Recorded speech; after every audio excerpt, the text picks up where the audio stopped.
Tae-young wiped the sweat from his forehead and stared at the broken engine in front of him.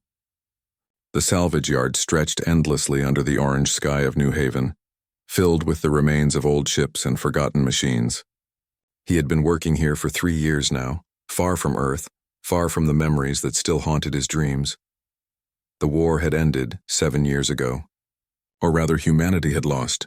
The Korvath Empire came from the stars with weapons that turned cities to dust and ships that blocked out the sun. Tae-young had fought in the resistance, leading a small group of fighters who refused to surrender. They had won a few battles through tricks and courage, but in the end it wasn't enough. He tried not to think about those days anymore. New Haven was supposed to be a fresh start, a place where humans could rebuild without looking over their shoulders. The colony was small but growing, built from salvaged parts and human determination. People here worked hard and asked few questions about the past. Tae-young, Ji-won's voice crackled through his communicator. We have a situation. Unknown ship approaching. It's Korvath. His blood went cold. Tae-young dropped his tools and ran toward the colony's main building. His heart pounded as memories flooded back. Korvath ships meant death. They meant fire and screaming and the smell of burning metal. When he reached the control center, Ji-won was already at the monitors.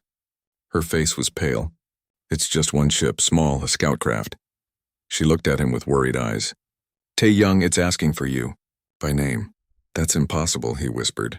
How would they know I'm here? Other colonists gathered around them, murmuring nervously. Everyone knew what Korvath meant. The alien empire had conquered Earth and dozens of other worlds. They didn't visit small colonies to chat. Should we fire on it? Someone asked. No, Tae-young said slowly. If they wanted to destroy us, we'd already be dead. Let me talk to them. Ji-won grabbed his arm. This could be a trap. Everything's a trap, he replied. But running won't help. The Korvath ship landed in the clearing outside the colony. It was sleek and silver, much smaller than the warships that had attacked Earth. Tae-young walked toward it slowly, his hands visible and empty.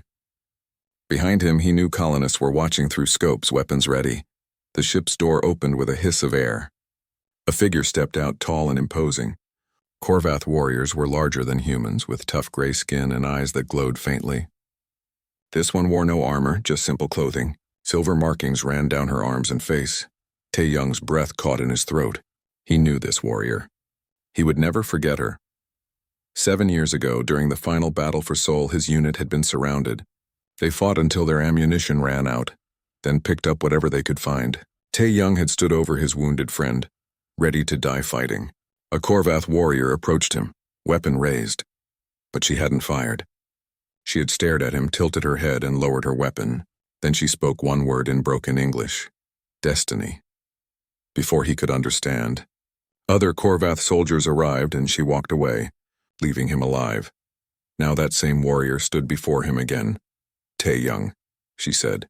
Her voice was deep but clear. A small device on her collar translated her words into English. I have searched for you for 7 years. Why? He asked. His voice was steadier than he felt. Because you are my soulbound. We are connected by destiny, by forces greater than empires or wars. My name is Velthara, and I have come to find what I should never have left. Tae-young didn't know what to say. Soulbound, destiny? These were words from stories, not real life. I don't understand. Velthara took a step closer. Among my people there is an old belief. Sometimes two souls recognize each other, even across species, even across stars. It is rare, it is sacred. When I saw you fighting that day, protecting your wounded friend with nothing but broken metal and courage, I felt something I had never felt before. Recognition, understanding, connection. You're saying we're connected? But you're Korvath. You invaded my world. You killed my people. Yes, she said simply, and I cannot change that. But I also could not kill you that day. My commanders ordered me to eliminate survivors, but I could not. Since then, I have searched for you. I left my post, abandoned my rank, and became what my people call a deserter. All to find you. Ji-won's voice crackled in his earpiece. Tae-young, is this real? Is she serious? He didn't answer. He was too busy remembering. That moment 7 years ago when their eyes met. He had felt something too, though he had never admitted it. In the middle of death and chaos, there had been a strange moment of understanding, like meeting someone he had always known. What do you want from me? He asked quietly. Nothing, Velthara replied. I ask for nothing. I came only to tell you the truth. We are soulbound whether you accept it or not. I will leave if you wish. But I had to find you. I had to know. Tae-young looked at this alien warrior who had traveled across the galaxy to find him. She stood alone, unarmed, having given up everything. For what? For a human she had met once during a war? Don't trust her, someone called from the colony. It's a trick. Maybe it was. Maybe this was some elaborate Korvath plan. But Tae-young remembered her eyes that day in Seoul. He remembered the confusion and wonder in them as if she had seen something impossible. Stay, he said suddenly, at least for a while. We need to talk. Velthara's glowing eyes widened slightly. You believe me? I don't know what I believe, Tae-young admitted. But I remember that day too. And I remember wondering why you let me live.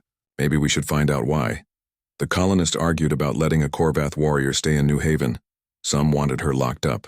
Others wanted her sent away immediately. But Tae-young convinced them to give him time. If this was a trap, they would discover it. If it wasn't, then maybe they would learn something important. That night, Tae-young couldn't sleep.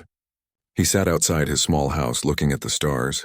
Velthara's ship sat in the distance, dark and silent. Somewhere inside, an alien warrior who claimed they were connected by destiny was probably awake too. Ji-won found him there an hour later. She sat down beside him without speaking for a while. You really remember her? She finally asked. Yes, he said. I've thought about that moment 1,000 times. Wondered why she didn't kill me. Wondered what she saw. And now she's here talking about souls and destiny. I know it sounds crazy. Ji-won smiled slightly.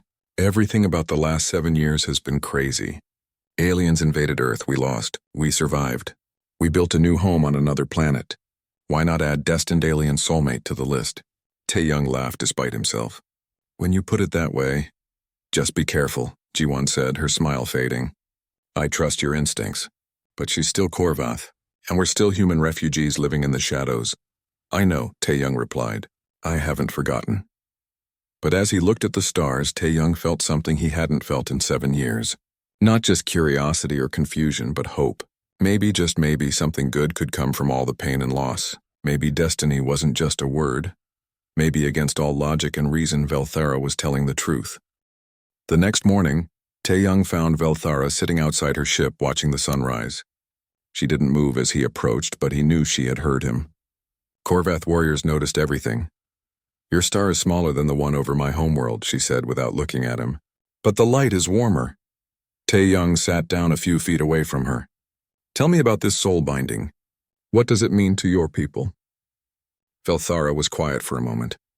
We believe that some souls are created as pairs. Not romantic pairs necessarily, though it can be. More like two halves of one whole. A warrior finds their perfect tactical partner. A scholar finds their intellectual equal. When soul-bound individuals meet, they recognize each other instantly. They understand each other without words. And you felt this with me? During a battle? Yes, I was ordered to clear the area of survivors. When I found you standing over your wounded friend with nothing but broken metal in your hands, I raised my weapon. But then I saw your eyes. I saw your determination. You knew you would die, but you didn't care. You would protect your friend until the end. She finally looked at him. In that moment, I understood you completely. Your tactics during the battle, your leadership, your refusal to surrender. I saw a warrior's soul. Tae-young remembered that moment too. The exhaustion, the fear, the absolute certainty that he was about to die. And then her face, her glowing eyes, and the strange feeling that she somehow knew him. Why didn't you kill me? He asked. Because you cannot kill your soulbound. It would be like killing part of yourself. My training, my orders, everything I had learned said I should eliminate you. But I couldn't. I left you there and reported that the area was clear. You lied to your commanders? Yes, and I have been searching for you ever since. When the war ended and your people scattered, I used every resource I had to track you. It took 7 years to find you on this small colony. They sat in silence as the sun climbed higher. Tae-young tried to understand what she was saying. He had spent 7 years trying to forget the war, and now it had found him again. But this time it came with answers to questions he had never asked out loud. What happens now? He asked. That depends on you. I ask for nothing. If you want me to leave, I will. But I hope you will let me stay, at least for a while, so we can understand this connection. Over the next few days, Velthara lived in her ship but spent time with the colonists. Most people avoided her, still afraid and angry about the war. But Ji-won, always practical, decided to ask her about Korvath technology. Soon they were discussing engine designs and power systems, finding common ground in their shared love of engineering. Tae-young watched Velthara carefully. She moved like a warrior, always aware of her surroundings, but she made herself small around the colonists. She never showed weapons. She spoke softly. She was trying not to scare them. One afternoon, while Tae-young was teaching her about human culture, alarms suddenly blared across the colony. Pirates. 3 ships appeared on the scanners, heading straight for New Haven. Everyone to defensive positions, Ji-won shouted over the speakers. The colonists scrambled to their posts. New Haven had some weapons, salvaged and rebuilt, but not enough to fight off 3 pirate ships. Tae-young ran toward the armory, his old combat instincts kicking in. Velthara was suddenly beside him. I can help. Do you have weapons? In my ship. Better than anything here, but more importantly, I know how to fight. Tae-young made a quick decision. Get your weapons. Meet me at the northern wall. The pirates came in fast and confident. They had probably attacked dozens of colonies like this one, small, poorly defended, easy targets. Their first shots hit the outer buildings, testing the defenses. Tae-young took command of the defense naturally, positioning people where they would be most effective. He had done this before during the war, turning weak positions into strong ones through smart tactics. Velthara arrived with a sleek Korvath rifle. She took position beside him on the wall. What is your plan? They'll try to land troops behind us. That building there, he pointed, has the best landing zone. Ji-won moved 3 people to cover that area. Velthara nodded. Good tactical thinking. They will expect you to defend only the walls. But you are preparing for multiple attack points.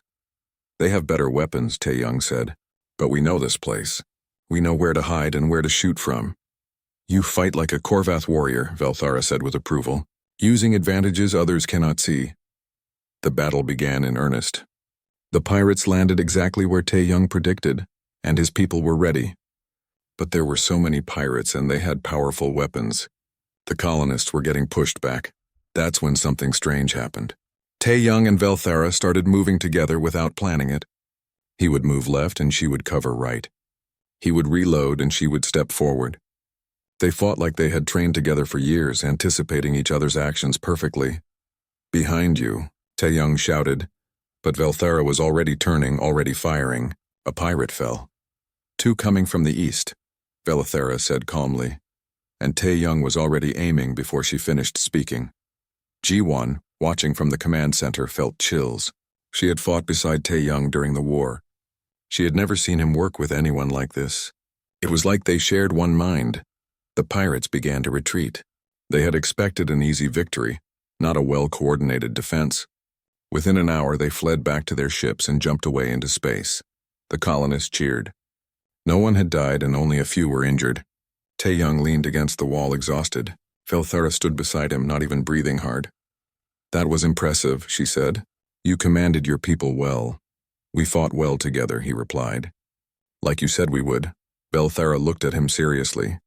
Now do you understand? What I felt 7 years ago? That connection? Tae-young nodded slowly. I felt it too. During the battle, it was like I knew what you would do before you did it. That is the soul bond. We are tactical partners. We understand combat the same way. We think alike. That evening, the colonists gathered to celebrate their victory. For the first time, people approached Velthara willingly. They thanked her for helping defend their home. They asked her questions about her ship and her world. The fear began to fade, replaced by curiosity. Ji-won pulled Tae-young aside. I saw you 2 fighting. That was not normal. You moved together like you had been partners for years. I know, he said. I can't explain it. But she's right. There is something between us. Something real, so what now? I don't know. But I need to understand this. I need to know what it means. Later, Tae-young found Velthara on the wall looking at the stars again. He joined her in silence. After a while, she spoke. I left everything to find you. My rank, my honor, my place in Korvath society. I am now considered a deserter. If I return, I will be punished, possibly executed. Why would you risk that? Because being near you is worth more than all of that. The moment I saw you, my life changed. Everything I thought was important became meaningless. Only finding you mattered. Tae-young felt his throat tighten. She had given up everything for a human she barely knew. based only on a feeling. I believe you, he said quietly, about the soul bond. I felt it today, but I don't know what we're supposed to do about it. We don't have to do anything, Velthara replied. Just being near you is enough. But if you will allow it, I would like to stay. To learn about you, your people, your world, and perhaps you can learn about mine. Tae-young looked at her, this alien warrior who had crossed the galaxy for him. Despite everything, despite the war and the pain, he felt something he hadn't felt in years. Not just understanding, but belonging. Stay, he said. Stay as long as you want. 3 weeks after the pirate attack, the peace ended. Ji-won burst into Tae-young's workshop, her face white with fear. Korvath military ships, 3 of them. They're demanding we hand over Velthara. Tae-young's stomach dropped. He had known this might happen, but he had hoped they would have more time. He ran to find Velthara, who was already standing in the center of the colony, looking up at the sky where the massive ships blocked out the sun.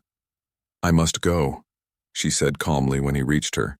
If I don't, they will destroy your colony. No, Tae-young said firmly. We'll find another way. There is no other way. Commander Draknor leads this force. He is my former superior. He views my connection to you as a shameful delusion that dishonors the Korvath Empire. A massive transport ship landed near the colony. Dozens of Korvath soldiers marched out armed and armored. Leading them was a warrior even larger than Velthara, with gold markings on his armor that showed his high rank. Commander Draknor's voice boomed across the colony. Velthara of the warrior caste, you stand accused of desertion and dishonoring the sacred concept of soul binding by claiming a bond with an inferior species. Surrender now. Velthara stepped forward, ready to go with them. But Tae-young grabbed her arm. Wait, he said. He turned to face Draknor, his heart pounding but his voice steady. You say she dishonors your beliefs, but isn't it more dishonorable to deny the truth? Draknor's glowing eyes fixed on him. You dare speak to me, human? You are the source of her delusion. There can be no soul bond between Korvath and your weak species. Weak? Tae-young felt anger rising. Your empire came to Earth with superior weapons and numbers, and still we fought you for 2 years. We lost, yes, but we made you pay for every victory.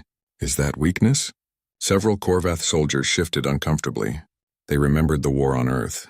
They remembered how much it cost. Velthara spoke up. Commander, I invoke the trial of worthiness. A murmur went through the Korvath ranks. Draknor's expression darkened. You would risk everything on an ancient tradition? The trial is still law, Velthara said firmly. You claim my soulbound is unworthy. I challenge you to prove it. If Tae-young can demonstrate his worth according to Korvath tradition, you must acknowledge our bond and leave us in peace. Tae-young looked at her in confusion. What trial? An old law, she explained quickly. When someone challenges the worthiness of a soul bond, the accused can demand a trial. The challenger chooses the test. Draknor smiled coldly. Very well. I choose a tactical simulation.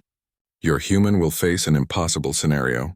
When he fails, you will return to face justice, and if I succeed, Tae-young asked. You won't, Draknor said. But if you somehow do, I will withdraw and report to the Empress that your bond is genuine. The Korvath soldiers set up a simulation chamber in the center of the colony. It was a large sphere filled with advanced technology that could create virtual battles. Tae-young would enter the simulation and face whatever scenario Draknor designed. This is a mistake, Ji-won whispered to him as he prepared. He's going to make it impossible to win. Probably, Tae-young agreed. But what choice do we have? Velthara approached him. You don't have to do this. I can go with them. I chose this path knowing the consequences. No, Tae-young said. You gave up everything for me. The least I can do is fight for you. She touched his face gently, a very unwarrior-like gesture. Remember, you don't have to fight like a Korvath. Fight like yourself. That's what I saw in you. Tae-young entered the simulation chamber. The world around him changed. He stood on a barren planet, commanding a small force of virtual soldiers against a massive army. He had inferior weapons, no defensive positions, and enemies coming from all sides. It was designed to be hopeless. Outside the chamber, the colonists and Korvath soldiers watched on screens as the simulation began. Draknor stood with his arms crossed, confident in his victory. At first, Tae-young did exactly what any Korvath commander would do. He tried to form defensive lines and meet the enemy head-on. His virtual forces were destroyed quickly. The simulation reset, giving him another chance. This time he tried something different.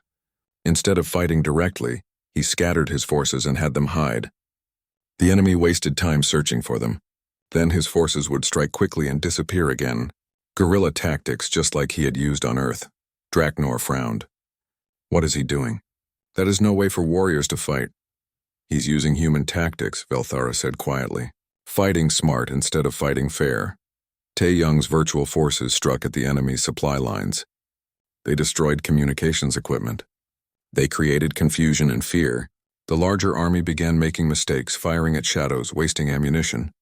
Then Tae-Young did something that shocked everyone watching. He had his forces retreat to a canyon and collapse the walls, trapping themselves inside. The enemy army surrounded the canyon, celebrating their victory. He just committed suicide, Draknor said with satisfaction. The simulation will end soon, but it didn't end. Inside the collapsed canyon, Tae-Young had his forces dig tunnels using their weapons. They emerged behind the enemy army, completely unexpected. The virtual soldiers turned around, panicked, disorganized. Tae-Young's forces struck hard and fast, taking out the enemy commanders. Without leadership, the enemy army fell apart. The simulation declared Tae-Young the victor. Silence filled the colony. Even the Korvath soldiers looked stunned. Tae-Young emerged from the chamber, exhausted but alive. Draknor stared at him. That was not proper tactical doctrine. No, Tae-Young agreed. It was human tactical doctrine. We don't have the luxury of proper fights. We use whatever works. You sacrificed your position, Draknor said slowly. You made them think you were trapped. No Korvath commander would do that. It's dishonorable. It's creative, Velthara said firmly. That is what I saw in him 7 years ago. He thinks differently. He sees solutions where others see only death. That is why we are soulbound. He is my tactical equal, just in a different way. Draknor was quiet for a long moment. Finally, he nodded slowly. The simulation judged you victorious. According to our law, I must accept this result. He looked at Velthara. I do not understand this bond. I do not agree with it, but I cannot deny that this human possesses qualities worthy of respect. You will leave us in peace? Velthara asked. For now, Draknor said. But others will come. The Empire will not easily accept a soul bond between Korvath and human. You have won this battle, but the war is not over. The Korvath forces left, their ships disappearing into the sky. The colonists erupted in cheers, surrounding Tae-Young and celebrating his victory. But he barely heard them. He walked to where Velthara stood watching the sky. Draknor is right, she said quietly. More will come. We have challenged their beliefs. They will not stop until they prove us wrong or we prove them wrong. Then we'll face them together, Tae-Young said. Like we faced the pirates. Like we'll face whatever comes next. Velthara looked at him with something close to wonder. You are not afraid? I'm terrified, he admitted. But I'm also sure. About this, about you, about us. Whatever this soul bond means, it's real. And it's worth fighting for. She smiled, a rare expression for a Korvath warrior. Then we will fight. But not here. If we stay, we put this colony in danger. We should go to the Korvath homeworld. To the Empress herself. If anyone can change the Empire's mind, it's her. Tae-Young felt his heart race. The Korvath homeworld, the heart of the Empire that conquered Earth. It was probably suicide, but it was also the only way to end this for good. When do we leave? He asked. Velthara's ship was smaller than Tae-Young expected for interstellar travel. It was designed for one pilot, maybe two if they didn't mind being cramped. For the next 3 weeks, this small metal box would be their entire world. Jiwon had hugged him before they left. Come back, she said. And if you can't come back, make sure they remember humans can't be pushed around. Now, as New Haven disappeared behind them and the stars stretched ahead, Tae-Young wondered if he would ever see home again. He sat in the co-pilot seat, watching Velthara work the controls with practiced ease. Tell me about your world, he said after a while. The Korvath homeworld. Velthara's glowing eyes softened. It is called Korvash, a world of red stone and silver rivers. Our cities are carved into mountains built to last forever. We value strength, honor, and tradition above all else.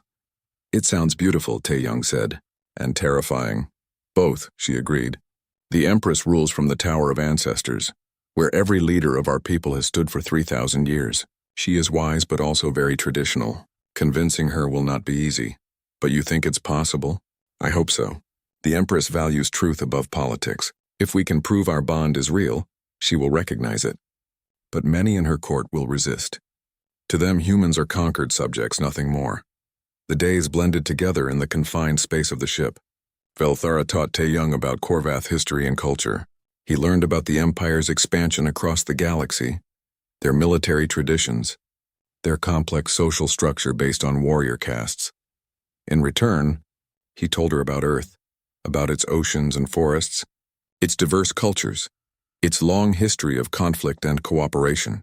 He told her about human art, music, and literature, about how humans dreamed of the stars long before they could reach them. Your people are survivors, Velthara observed one evening as they shared a meal. Every story you tell is about overcoming impossible odds. Maybe that's because we're smaller and weaker than most species, Tae-Young said. We've always had to be clever to survive. Adaptation is our greatest skill. That is why I recognized you, she said softly. You embody that quality. When I saw you fighting with broken weapons, refusing to abandon your friend, finding ways to win despite everything, I saw the soul of a true warrior, not because of strength but because of will. Their conversations grew deeper as the journey continued. They talked about their fears, their dreams, their regrets. Tae-Young told her about the friends he lost in the war, the guilt he carried for surviving when others didn't. Velthara spoke about the doubt that plagued her, the fear that she had destroyed her life for something that might not be real. Do you ever regret it? Tae-Young asked one night. Giving up everything for me? Velthara looked at him with absolute certainty. Never. Every moment with you proves I made the right choice. When we fight together, when we talk together, when we simply exist in the same space, I feel complete, as if I had been missing a part of myself and finally found it. Tae-Young felt his chest tighten. I feel it too. It's strange. A month ago, I was alone on New Haven, trying to forget the past. Now I'm traveling to an alien world with a warrior who claims we're destined for each other. It should feel insane, but it feels right. She reached out and took his hand. Her skin was warmer than he expected, rougher from years of combat training. Whatever happens on Korvash, know that this is real. What we have is real. On the 15th day of their journey, alarms suddenly blared through the ship. Velthara jumped to the controls, her warrior instincts taking over. 3 ships, she said tersely. Korvath military. They're trying to intercept us. More of Draknor's people? Likely. Or others who heard about what happened on New Haven. They want to stop us before we reach the Empress. The ship shook as weapons fire grazed their shields.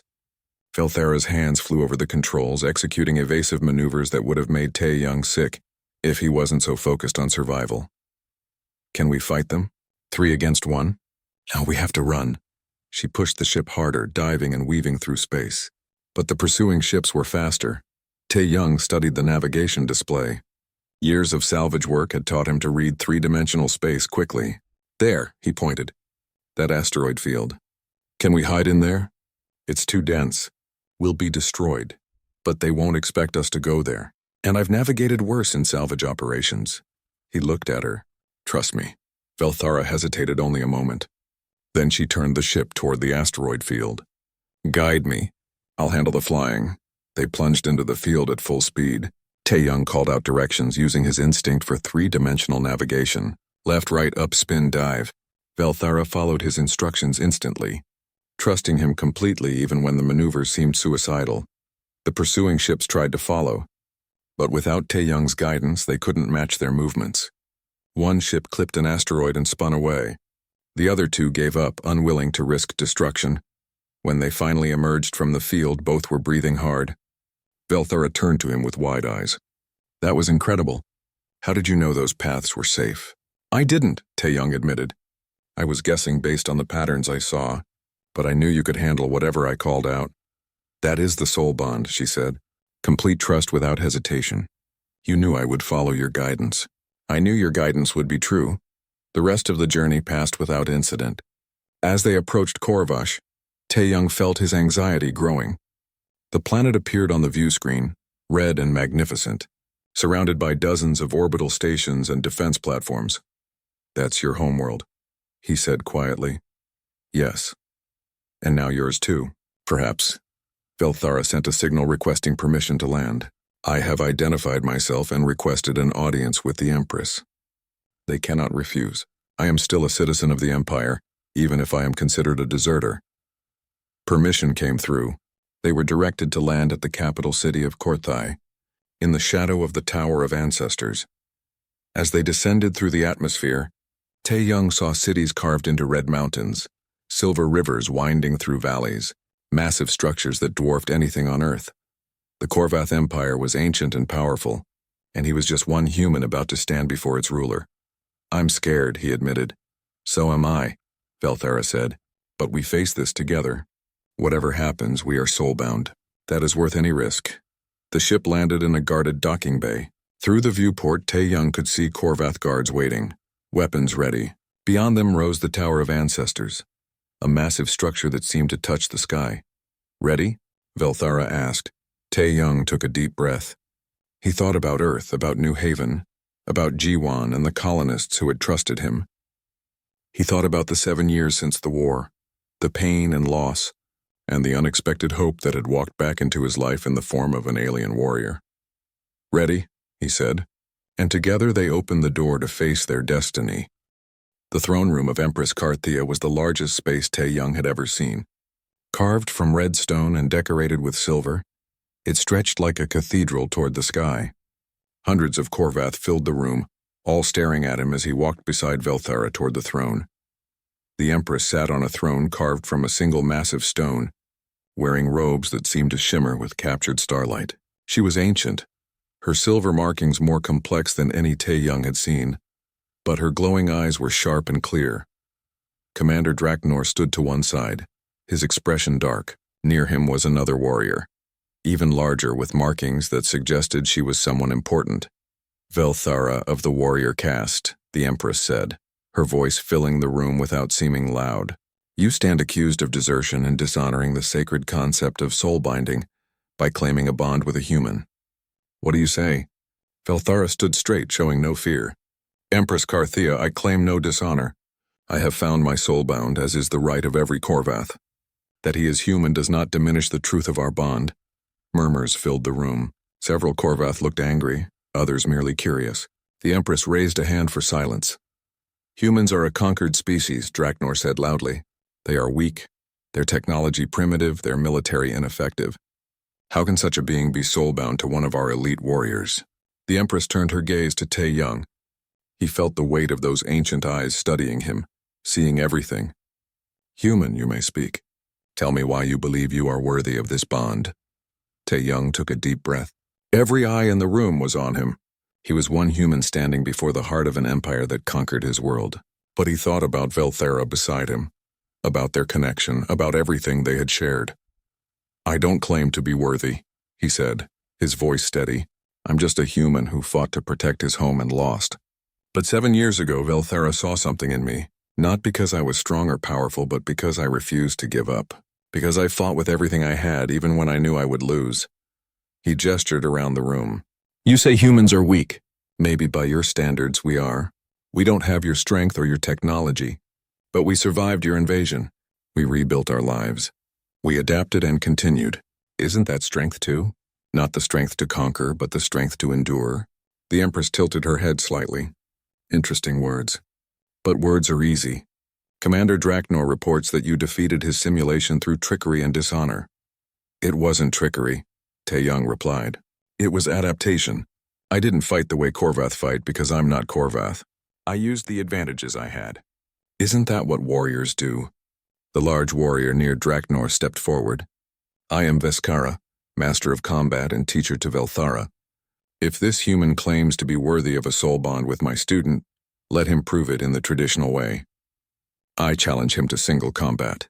Velthara tensed beside him. Empress, Veskara is the greatest warrior in the Empire. This is not a fair test. I did not say I would kill him, Veskara said. First blood only. If he can strike me once, he proves his worth. If not, you return to face judgment for your desertion. The Empress considered this. The challenge is fair. Human, do you accept?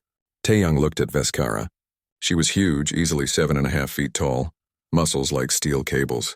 He had no chance of beating her in a straight fight. But he had never won straight fights. I accept. They moved to a large arena beneath the throne room. It was an ancient place carved from stone, where countless warriors had proven themselves over thousands of years. Tae-young was given a training weapon, balanced and well-made but not deadly. Velthara pulled him aside before the match began. Listen carefully. Veskara is fast, strong, and has centuries of experience. Do not try to match her strength. Move constantly. Make her chase you. Tire her out. You're giving me advice to defeat your teacher? I want you to survive, she said simply. Remember what I taught you on the journey here. Remember how we fight together. Be unpredictable, the match began. Veskara moved forward with the confidence of someone who had never lost. Her first strike was so fast Tae-young barely dodged it. Her second would have ended the fight if he hadn't thrown himself sideways. The watching Korvath expected the match to end in seconds. But Tae-young didn't fight like a Korvath warrior. He ran, dodged, rolled, and scrambled. He used every bit of the arena, forcing Veskara to chase him. He didn't try to block her strikes because he couldn't, he just avoided them. Stand and fight, Draknor shouted from the observation area. This is cowardice. But the Empress said nothing, watching carefully. Veskara grew frustrated. She increased her speed, putting more power into her strikes. Tae-young took small hits, glancing blows that hurt but didn't stop him. He studied her pattern, looking for any weakness. All warriors had patterns, even the best ones. There. After a certain combination of strikes, she always took a specific step to reset her balance. It was tiny, barely noticeable, but it was there. Tae-young changed his tactics. Instead of just running, he started feinting, making her think he would go one direction, then going another. He forced her to use that combination. Waiting for the moment, she struck high, then low, then spun for a sweep. Perfect. As she took that small step to reset, Tae-young did something Velthara had taught him on the ship. A Korvath technique adapted with human unpredictability. He dropped flat, rolled forward between her legs, and struck upward as he passed. His weapon touched her calf. First blood. The arena went silent. Veskara looked down at the small mark on her leg, then at Tae-young, who was struggling to his feet, exhausted and battered. She laughed. Not a mocking laugh, but one of genuine respect. Well fought, human. That move, rolling through my guard, I taught that to Velthara 15 years ago. But you adapted it, made it your own. That is the mark of a true warrior. She turned to the Empress. I understand now what Velthara saw in him. He does not fight like us, but he fights with honor in his own way. He studies, adapts, and never surrenders. These are warrior qualities, regardless of species. The Empress stood. The entire room fell silent. I have seen enough. This human possesses qualities worthy of respect. He survived a battle he could not win through intelligence and determination. More importantly, I have watched him and Velthara together. They move as one, think as one, fight as one. This is the true sign of soul binding. She looked around the room. We have been arrogant. We conquered humans and called them weak because their technology was inferior. But strength takes many forms. This human has proven that worthiness comes not from power, but from spirit. I declare the bond between Velthara and Tae-young to be genuine and sacred. Any who question this will answer to me personally. She turned to Tae-young. You are the first human to stand in this throne room as an equal. Your people were conquered, but they are not lesser. I will begin negotiations for peace between our species. Perhaps it is time the Empire learned from humans, as we have so much to teach each other. Tae-young felt tears in his eyes. Peace. After 7 years of pain and loss, finally peace. The Empress continued. Velthara, you are restored to your rank and honor. You and Tae-young will serve as ambassadors between our species. Use your bond to build bridges between our worlds. Later, after the ceremony ended and the crowds dispersed, Tae-young and Velthara stood on a balcony overlooking the city of Korthai. The red sun was setting, painting the sky in colors Earth had never seen. We did it, Tae-young said quietly. We actually did it. You did it, Velthara corrected. You stood before the Empire and proved that humans deserve respect. You changed everything. We changed everything, he said, taking her hand. Together. Like we were meant to. She smiled and looked at the stars beginning to appear in the darkening sky. 7 years ago I spared your life and changed mine forever. Today you saved mine and gave both our peoples a future. This is what soul binding means. We make each other better. We make each other complete. What happens now? Tae-young asked. Now we go back to New Haven. We tell Jiwon and the colonists that humans are no longer conquered subjects but partners. We begin the hard work of building peace between our species. And we do it together as we were always meant to. Tae-young thought about Earth, about all the people who died in the war, about the years of pain and struggle. This wouldn't bring them back. But maybe their sacrifice would lead to something better. Maybe humans and Korvath could build something new together. I spent 7 years trying to forget the war, he said. Trying to build a quiet life where the past didn't matter. Then you found me and everything changed. Do you regret it? Belthara asked softly. He looked at her. This alien warrior who had given up everything for him, who had stood beside him against her own people, who had believed in their connection when no one else would. Not for a second, he said. They stood together on the balcony, watching the stars emerge one by one. Two souls from different worlds, connected by destiny or chance or something in between. It didn't really matter which. What mattered was that they had found each other, and in doing so had given both their peoples hope for a better future. The war was over. The real work of peace was just beginning, and they would face it together as they were always meant to.